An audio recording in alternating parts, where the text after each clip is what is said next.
Joining me now from Washington is Congresswoman Lauren Boebert. Congresswoman, good morning. It appears you will hold on to win Colorado's District 3 seat. This has been a historically tight race. There will most likely be a recount. You declared victory last night, up more than 500 votes. You are the presumed winner, but how do you feel about how close this race has been and the strong possibility of facing a recount? After all, this is a district that was assumed to have been dominated by conservative voters. Well, first of all, it's an absolute honor to have been reelected. I, of course, want to thank all of my family and friends and the countless volunteers and even our donors and every single person that has entrusted me with their vote. It's absolutely humbling. It's a pinch me moment at each time that you're sent to Congress, where only 12,500 people approximately in the history of the United States have been elected to serve in Congress. So it's certainly a huge honor that I don't take lightly. And you're absolutely right. This was a close race here in Colorado. And when there's a race this close, we have an automatic recount, but that isn't going to affect the outcome. The last recount in Colorado was for a statewide office, and it changed the vote only by about 13 votes. And again, that's statewide. The process for a recount is they'll run the same ballots and count the same ballots. And when every legal vote is counted, then I will have won this race. But certainly, you can look across the entire country and see that we didn't have the elections that we thought we would. We had Fetterman elected in Pennsylvania, which certainly says a lot.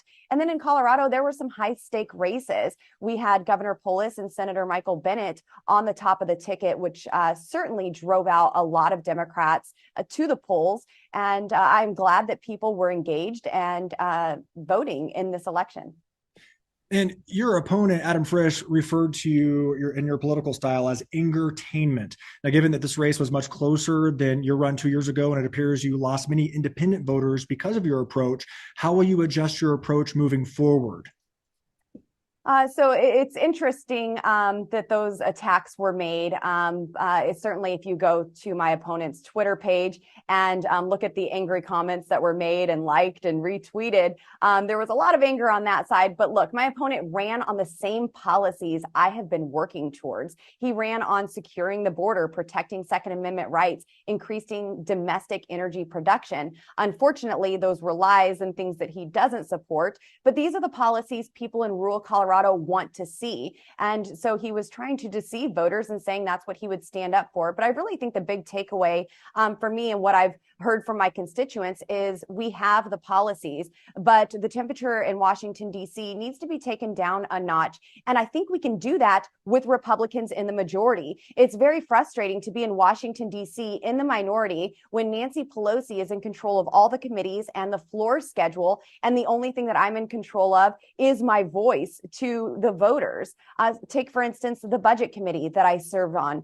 We were not allowed to have a budget. That is something that is very, very frustrating, to not be able to come to the table and actually discuss the $31 trillion that our nation is currently in debt with, or propose a budget for our nation. And so certainly you get loud about these things that you don't have the ability to change when certain parties are participating in these very partisan politics. But now with Republicans in the majority, we can actually have a budget for the next Congress and begin to get our country back on track. And I am very open and willing to bring Democrats to the table to work on these policies. I'm sure there are many of them that want a budget and want to take care of our nation's national debt and stop the wasteful spending to reduce inflation.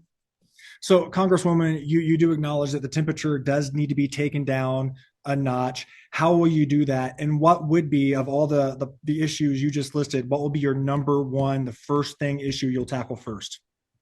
I think inflation certainly has to be at the top here. We have to get the reckless spending under control. We have to be energy independent again. We have to push for American energy independence and even energy dominance. This is what's going to lower inflation. This is what's going to get the interest rates under control and retirements back up. So many people have lost in the stock markets because of this wasteful spending and the mismanagement of the taxpayer money.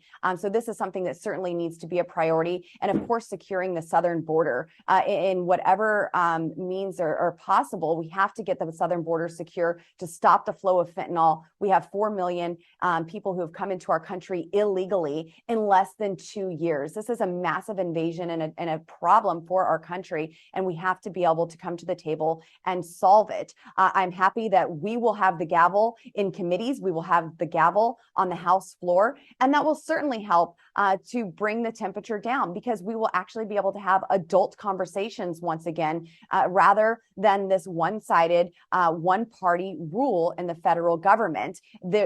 We are going to have the Democrats come and work with us finally, and instead of just having this reckless control that they've had the past 2 years. Congresswoman, thank you so much for your time again. Congresswoman Lauren Boebert, the presumed winner of Colorado's District 3.